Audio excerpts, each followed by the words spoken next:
Welcome to Shaw Sports and Faith SSF, and what we're talking about today is the Milwaukee Bucks is a mess.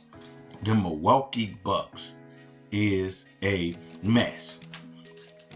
Today, January 22nd, Adrian Griffin, the head coach of the Milwaukee Bucks, was fired after having the second best record in the NBA at 30-13. You would think a guy that has the second best record in the NBA at 30-13 job would be secure. But no. He was fired, let go today. And the reason being that, I was wondering, why would they fire a guy like that? And the reason being was that players didn't like his coaching scheme. They didn't feel like he put them in the best scheme to really be at their best defensively. They usually like to have, Brook Lopez around the rim, making sure, nobody come to the rim so he can knock their shots away from even having a chance of making the basket. And they also wanted Giannis to be somewhere around the basket, but also they wanted him to trap, Giannis to trap and the other guys on the wing. Well, he was kind of changing the defensive scheme in Toronto, it fit Toronto because they was a younger team, had, little lengthy guys that was quick and fast, to the ball. So they defensive scheme fit Toronto perfectly, but it didn't fit the Milwaukee Bucks because they wasn't as fast and as quick. So it was better with the scheme that Mike had in place. But you got rid of Mike last year, which was the number one team, had the best record in the league. They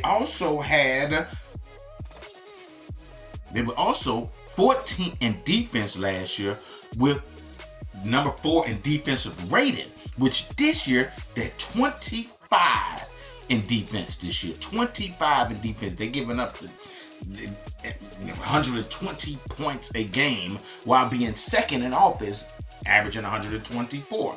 But they're also 21st in defensive rating when last year they were 4th in defensive rating. So you're seeing the defense dramatically change under Adrian Griffin. But is it all Adrian Griffin's reason why? Is he the whole reason why the defensive scheme is changing? I don't think so. If you get rid of Jrue Holiday, who's always in the conversation as Defensive Player of the Year, this man is a hound on the perimeter as a defender. You get rid of a guy like him choosing to get more offense, and Damian Lillard, a guy that's going to give you 30 points per game every year, superstar, but he doesn't play any defense. He don't even know defense. He don't even want to be around it the way he looks. I mean, defensively, not really a guy that's known to play defense, but he's a guy to put the ball in the basket. Jrue Holiday will get you about 17 and about 6 or 7 assists, run the offense pretty well.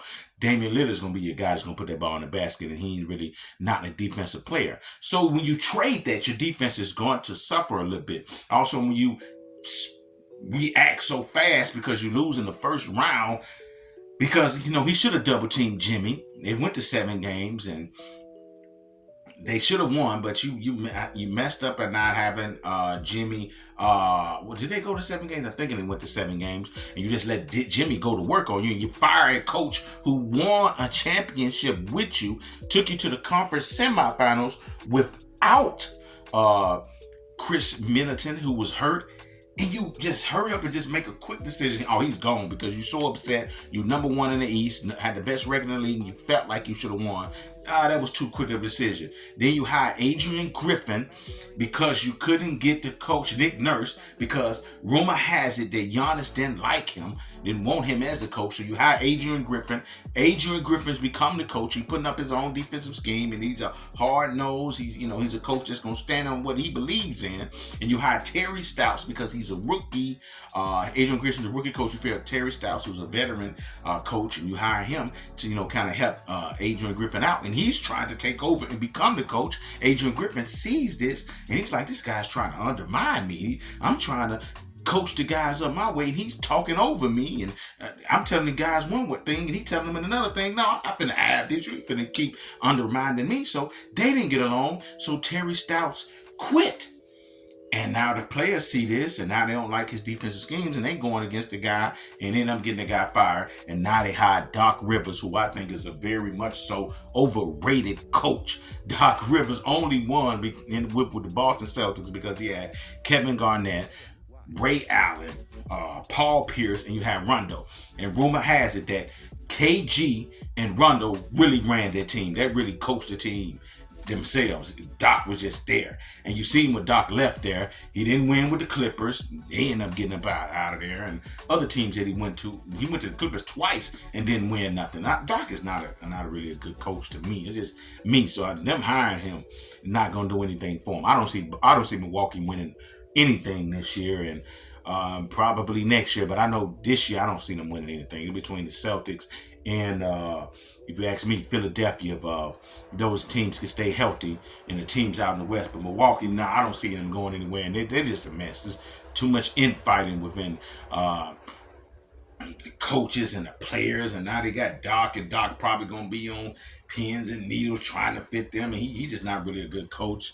They fired the best coach for their team, which was Mike Budenholzer, and now they're gonna struggle. So they just a complete mess. Superstars, but a complete mess. No leadership, no guidance. So hey, y'all, like, share, subscribe. This is just my take.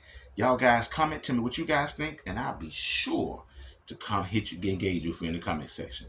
Peace and love.